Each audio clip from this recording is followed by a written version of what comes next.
Well, good afternoon, Facebook group. It is August the 31st, the final day of this month, and it has been extremely productive for me, myself, and I as we close out our business for this month with Nu Skin Enterprises. I hope wherever you are, things are well, getting ready as the kids go back to school. Let's pray that everyone's going to be safe and healthy as the world transitions into sort of the back to school. An extremely powerful call on Saturday in my business with Dan McCormick when he interviewed his dear friend Kevin Hall, who wrote this book. If you have not read this book, may I highly suggest you put this on your list to pick up ASAP. Aspire, Discovering Your Purpose Through the Power of Words, Mr. Kevin Hall.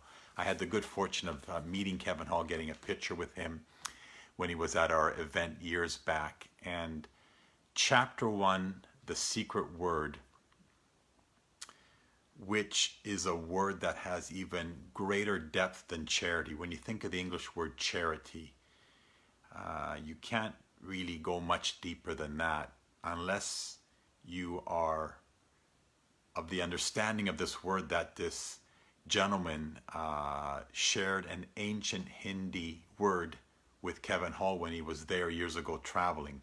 So I'll just read for you a bit here. He says the word is called Genshai.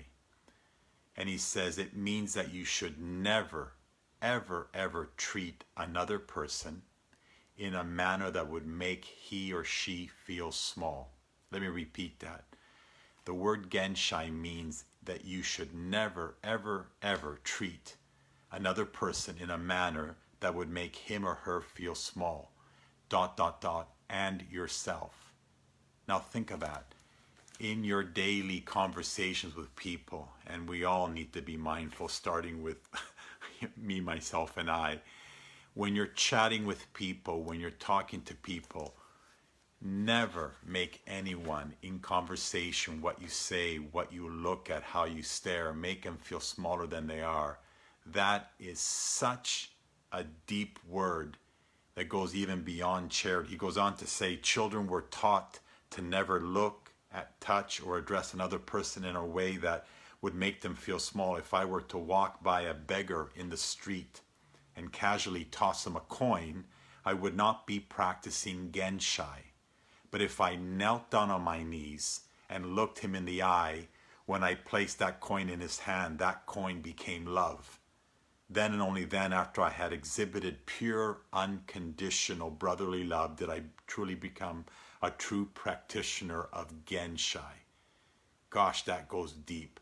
So it always stuck with me over the years in my journey to try to always be a better human being in terms of practicing Genshai. Everyone I speak to,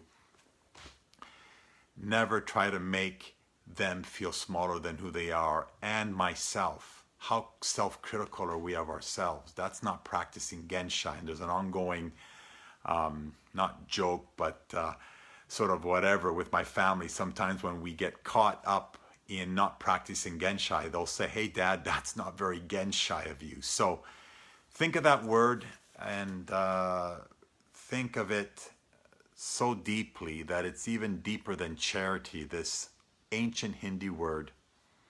Never, ever treat another person that you come across, you come in contact with, in a manner that would make him or her feel small. Gosh, what a better world this would be if we all really practice this or endeavor to practice Genshai in every single conversation, or be mindful of Genshai with everyone that we are meeting up with in Zoom meetings these days, with family, with friends and foes. So hope you got some value from that.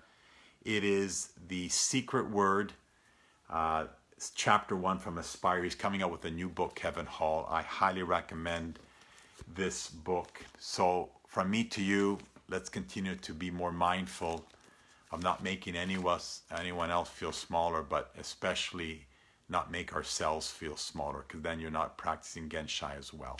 Hope you got some value, guys. Hope the week starts well. We'll chat soon. Bye-bye.